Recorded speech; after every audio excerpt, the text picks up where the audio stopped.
നമ്മുടെ പിതാവായ ദൈവത്തിൽ നിന്നും കർത്താവായ യേശു ക്രിസ്തുവിൽ നിന്നും നിങ്ങൾക്ക് കൃപയും സമാധാനവും. റോമ 12:5 പറയുന്നത് എന്താണ്? നാം പലരാണെങ്കിലും ക്രിസ്തുവിൽ ഒരു ശരീരത്തിലെ അവയവങ്ങൾ എങ്ങനെയാണോ അതേപോലെ നാം ക്രിസ്തുവിൻ്റെ ശരീരത്തിലെ അവയവങ്ങളാണ്. അതായത് നാം ക്രിസ്തുവിൽ ഏക ശരീരമായിരിക്കുന്നു. നാം ഇപ്പോൾ ക്രിസ്തുവിൽ ഏക ശരീരമായത് നമുക്ക് അപ്പസ്തോലൻ ഒരു അനുഷ്ഠാനമോ ഒന്നും നൽകിയില്ല. ഇതുവരെയും നമ്മളെ ആ വിശ്വാസത്തിൻ്റെ പ്രഭാഷണങ്ങൾ നൽകി നമ്മളെ നയിക്കുകയായിരുന്നു. അപ്രകാരമാണ് നാം ഇപ്പോൾ ക്രിസ്തുവിൽ ഏക ശരീരമായി തീർന്നിരിക്കുന്നത്. ഓരോ അധ്യായങ്ങളിൽ നാം പഠിച്ചു, അവൻ്റെ ശരീരം മുഖേന നാം നിയമത്തിന് മരിച്ചവരായി, അല്ലേ? ക്രിസ്തു നിയമങ്ങളുടെയും ചട്ടങ്ങളുടെയും ആധിപത്യം കുരിശിൽ ഇല്ലാതാക്കി. മരിച്ചവരിൽ നിന്ന് ഉയർപ്പിക്കപ്പെട്ടവൻ്റെ സ്വന്തമാകണമെങ്കിൽ നാം ഒരു നിയമത്തിൻ്റെയും കീഴിലാകരുത് എന്ന് ഓരോ വചനങ്ങൾ നാം പഠിച്ചു. ഇങ്ങനെയുള്ള ആ വചനങ്ങൾ, ഇതുവരെ പഠിച്ച വചനങ്ങളാൽ നാം ഇപ്പോൾ ക്രിസ്തുവിൻ്റെ ശരീരമായി. ഇവിടെ ഒരു അനുഷ്ഠാനവും നമുക്ക് നൽകിയില്ല. എഴുതപ്പെട്ടതുപോലെ അവനെക്കുറിച്ചുള്ള സുവിശേഷത്തിൻ്റെ വിശ്വാസം വഴി സംലബ്ധമാകുന്ന രക്തം കൊണ്ടുള്ള പാപപരിഹാരമായി നമുക്ക് അവനെ നിശ്ചയിച്ചു തന്നു. നമ്മിപ്പോൾ ഈ സുവിശേഷത്തിലൂടെ അത് നമ്മൾ പ്രാപിച്ചു. നാം അവൻ്റെ ശരീരമായി തീർന്നു. വിശ്വാസത്താൽ നീതീകരിക്കപ്പെട്ട നമ്മളോട് എന്താണ് പറയുന്നത്? നിങ്ങളുടെ ശരീരങ്ങളെ സജീവവും വിശുദ്ധവും ദൈവത്തിന് പ്രീതികരവുമായ ഒരു ബലിയായി നിങ്ങളുടെ ശരീരങ്ങളെ ദൈവത്തിന് സമർപ്പിക്കണം. ഇതാണ് നമ്മളോട് പറയുന്നത്. ഇപ്പോഴും നമ്മളോട് ഒരു അനുഷ്ഠാനവും ചെയ്യാൻ പറയുന്നില്ല. നിങ്ങളുടെ മനസ്സുകൾ നവീകരിക്കപ്പെട്ട് നിങ്ങൾ ആന്തരിക മനുഷ്യനെ രൂപാന്തരപ്പെടുവിൻ. ഇപ്രകാരം ശരീരത്തെ ദൈവത്തിന് സമർപ്പിച്ച് നിങ്ങളിലുള്ള ഒരു ആന്തരിക മനുഷ്യൻ രൂപാന്തരപ്പെടുമ്പോൾ നിങ്ങൾക്ക് നല്ലതും ദൈവത്തിൻ്റെ ഹിതവും എന്തെന്ന് തിരിച്ച് അറിയാൻ കഴിയും. ഇപ്രകാരമുള്ളവർ ഒരിക്കലും കൂടുതൽ മേന്മ ഭാവിക്കില്ല. അവർ തങ്ങൾക്ക് നൽകിയിരിക്കുന്ന ആ വിശ്വാസത്തിൻ്റെ അളവ്, ആ യേശുക്രിസ്തുവിൻ്റെ സുവിശേഷത്തെക്കുറിച്ചുള്ള ആ ജ്ഞാനത്താൽ അവർ വിവേകപൂർവ്വം അവർ ചിന്തിക്കും. അവർക്ക് മനസ്സിലാകും, ഒരു പ്രവൃത്തികളാലോ ഒരു അനുഷ്ഠാനത്താലുമല്ല, ഒരു വിശ്വാസത്താൽ ആ യേശുക്രിസ്തുവിൻ്റെ ശരീരത്തിൻ്റെ അവയവങ്ങളായി നാം മാറും.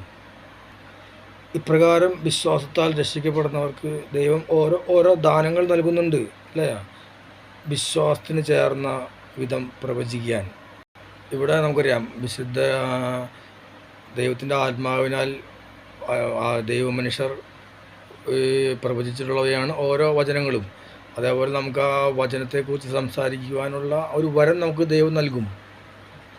ശുശ്രൂഷ വരം എന്ന് വെച്ച് കഴിഞ്ഞാൽ എന്ത് ശുശ്രൂഷ? ഈ ആത്മീയ ശുശ്രൂഷ, ആ ദൈവത്തിൻ്റെ വചനം പ്രസംഗിക്കുന്ന ആ ശുശ്രൂഷ ചെയ്യാനുള്ള വരങ്ങൾ ചിലർക്ക് നൽകുന്നു.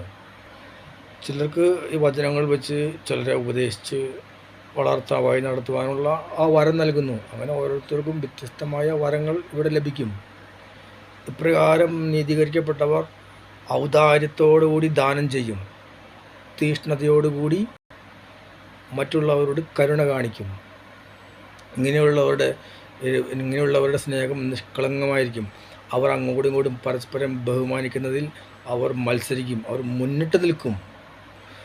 അവർ ദൈവത്തോടു കൂടെയുള്ള ആ സഹവാസത്തെക്കുറിച്ചുള്ള പ്രത്യാശയിൽ സന്തോഷിക്കും. എല്ലാ ക്ലേശങ്ങളിലും സഹനശീലം ഉണ്ടാകും. അതിനുള്ള വരം അവർക്ക് കൊടുക്കും. എന്തും സഹിക്കാനുള്ള ആ വരം ദൈവം അവർക്ക് നൽകും. അവർ പ്രാർത്ഥനയിൽ സ്ഥിരതയുള്ളവരായിരിക്കും. പ്രാർത്ഥനയിൽ ഈ വിശുദ്ധ ബൈബിളിനെ കുറിച്ചുള്ള വ്യാഖ്യാനങ്ങളിൽ ഇതിനെല്ലാം വളരെ സ്ഥിരതയായിരിക്കും. ഒരു ദിവസം പോലും മുടങ്ങാതെ മുന്നോട്ട് പോകുന്നവരായിരിക്കും. ഈ ശരീരത്തിലെ അവയവങ്ങൾ എന്ന് പറയുമ്പോൾ മറ്റുള്ളവരെല്ലാവരും വിശുദ്ധരാണ്. അവരുടെ ആവശ്യങ്ങളിൽ, അവരുടെ ഞെരുക്കങ്ങളിൽ അവർ സഹായിക്കും.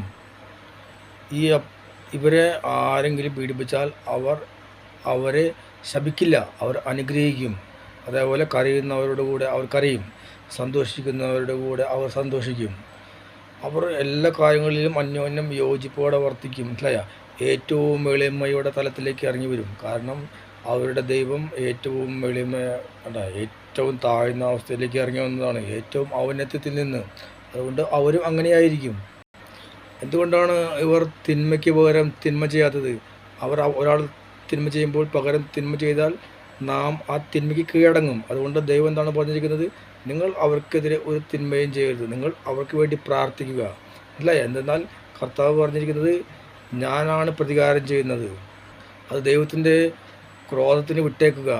അല്ലയ്യ, ഞാൻ പ്രതികാരം വിട്ടും, പ്രതികാരം എൻ്റേതാണ്, അത് കർത്താവിൻ്റെയാണ്. അപ്പോൾ നമ്മൾ ഒരിക്കലും നമ്മളെ പീഡിപ്പിക്കുന്ന ഒരാൾക്കെതിരായിട്ട് ചിന്തിക്കുക പോലും ചെയ്യരുത്.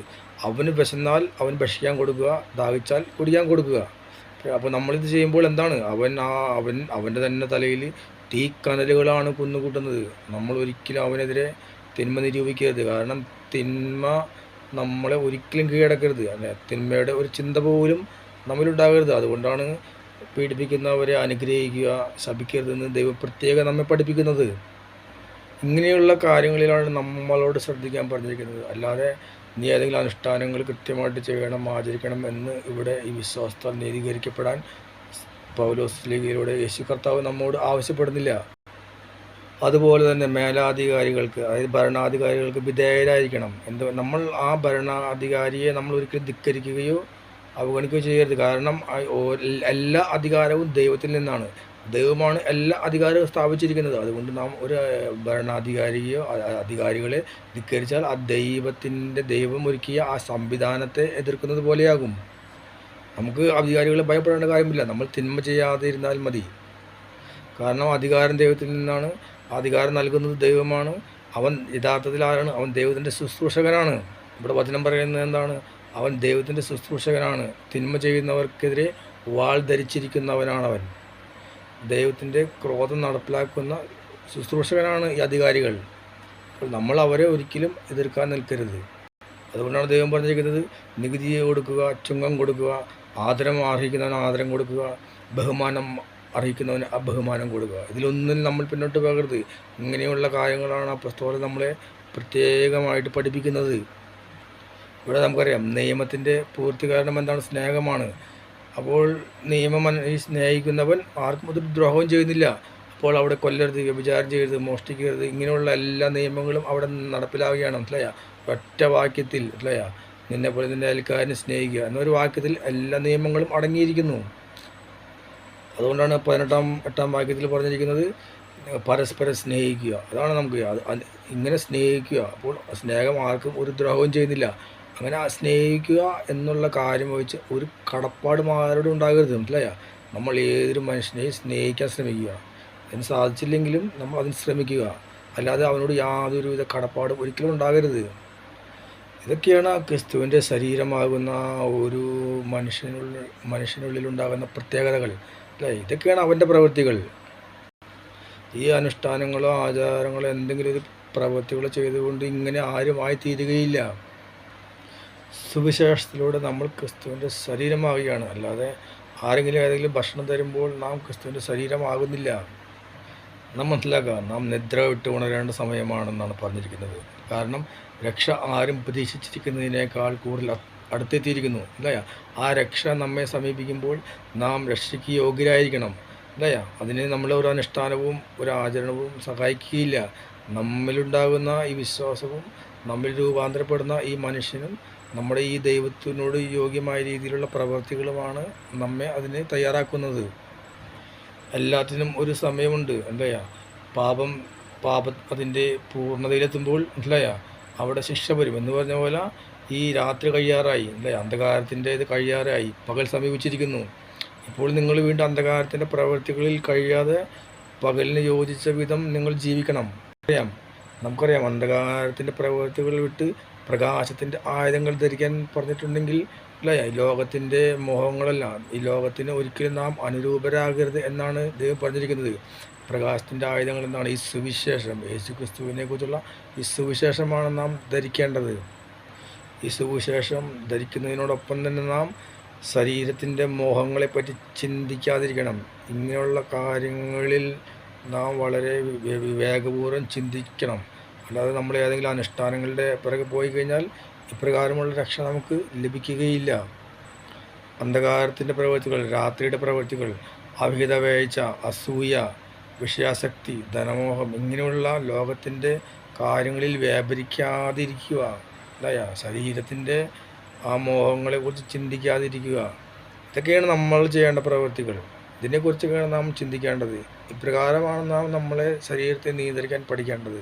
അതിന് നമ്മെ സഹായിക്കുന്നതോ നമുക്ക് ശക്തി പകരുന്നതോ എല്ലാം ഈ കർത്താവിൻ്റെ സുവിശേഷമാണ്. ഈ യേശു ക്രിസ്തുവിനെ കുറിച്ചുള്ള സുവിശേഷമാണ്.